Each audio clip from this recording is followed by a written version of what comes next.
Hi అండి, నేను మీ శిల్పా వినయ్. వెల్కమ్ టు విన్సీ కిచెన్. ఈరోజు మనం సమ్మర్ స్పెషల్గా చల్లగా అన్నీ కూడా ఇంట్లో అందరికీ అందుబాటులో ఉండే వస్తువులతో చాలా ఈజీగా చేసుకోగలిగే సింపుల్ డిజర్ట్ రెసిపీని చూద్దాము. టేస్ట్ అయితే చాలా బాగుంటుందండి. చల్లగా జ్యూసీగా తిన్నా కొద్దీ తినాలనిపిస్తుంది. మరి ఇంకెందుకు ఆలస్యం, ఈ సింపుల్ సమ్మర్ స్పెషల్ డిజర్ట్ రెసిపీని ఎలా తయారు చేసుకోవాలో చూసేద్దాం రండి.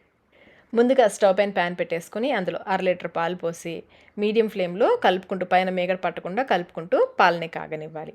ఈ పాలు కాగేలోపు మరొక పక్కన గిన్నెలో 2 టేబుల్ స్పూన్ల కస్టర్డ్ పౌడర్ వేసుకోవాలి.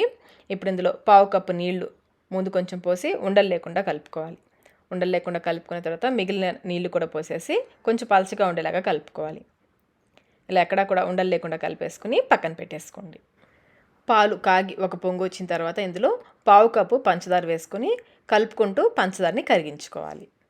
మీరు స్వీట్ తక్కువ తినే వాళ్ళైతే 1 టేబుల్ స్పూన్ షుగర్ కొంచెం తగ్గించి వేసుకోండి. లేదు ఇంకొంచెం స్వీట్ ఎక్కువ తినే వాళ్ళైతే మరొక టేబుల్ స్పూన్ షుగర్ ఎక్కువ వేసుకోవచ్చు. పంచదార పూర్తిగా కరిగిన తర్వాత మనం కలిపి పెట్టుకున్న కస్టర్డ్ మిశ్రమం ఉంది కదా, అది ఒక్కసారి కలిపేసి వేసుకోవాలి. లేదంటే పిండి అంతా కూడా అడుగున ఉండిపోతుంది. ఇది వేసేటప్పుడు ఫ్లేమ్ని లోలో పెట్టేసుకోండి. వేసిన వెంటనే కలిపేసుకోవాలి, లేదంటే ఉండకట్టేస్తుంది. ఇప్పుడు ఫ్లేమ్ని లో టు మీడియంలో పెట్టేసి కలుపుకుంటూ ఉడికించుకోవాలి. ఇలా కలుపుతూ ఉంటే కొంచెం సేపటికి ఇది చిక్కబడడం స్టార్ట్ అవుతుంది.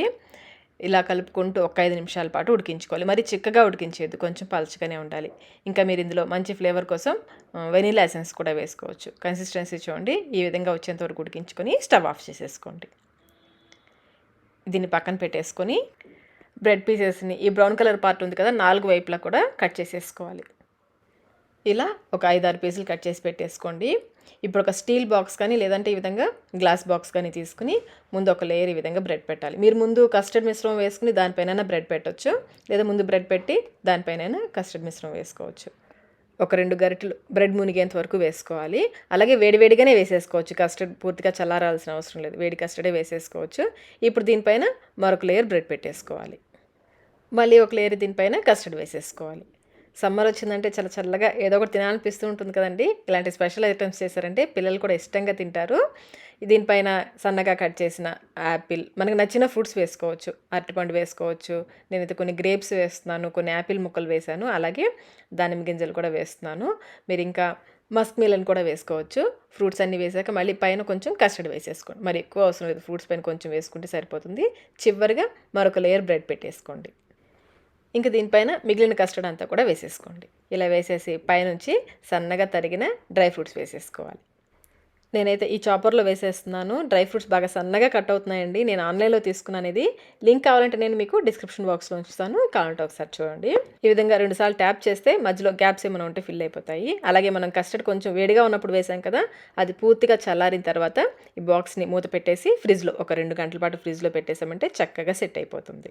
ఫ్రిడ్జ్లో ఎంత ఎక్కువసేపు ఉంచితే అంత బాగా సెట్ అవుతుంది, అలాగే అంత టేస్ట్ కూడా ఉంటుంది. నేనైతే ఒక 2 అవర్స్ ఉంచాను. 2 అవర్స్ తర్వాత బయటకు తీసేసుకుని పీసెస్గా కట్ చేసుకోవడమే. దీంతో అయితే మనకు ఒక 6 పీసెస్ వస్తాయి. ఎప్పుడు ఫ్రూట్ కస్టర్డ్ కాకుండా ఇలా బ్రెడ్ వేసి పుడ్డింగ్ లాగా చేసామంటే పిల్లలు ఇష్టంగా తినేస్తారు. చూడండి, చక్కగా పీస్ లాగా వచ్చేసింది. టేస్ట్ అయితే చాలా బాగుంటుందండి. మధ్యలో ఫ్రూట్స్ తగులుతూ బ్రెడ్ బాగా జ్యూసీగా ఈ కస్టర్డ్లో నాని టేస్ట్ చాలా బాగుంటుంది. చల్లగా తిన్నా కొద్దీ తినాలనిపిస్తుంది. మరి ఇంకెందుకు ఆలస్యం, మీరు కూడా ఈ పుడ్డింగ్ని ఒకసారి తప్పకుండా ట్రై చేయండి. ట్రై చేసి టేస్ట్ ఎలా అనిపించిందో మాకు కమెంట్ రూపంలో తెలియచేయండి.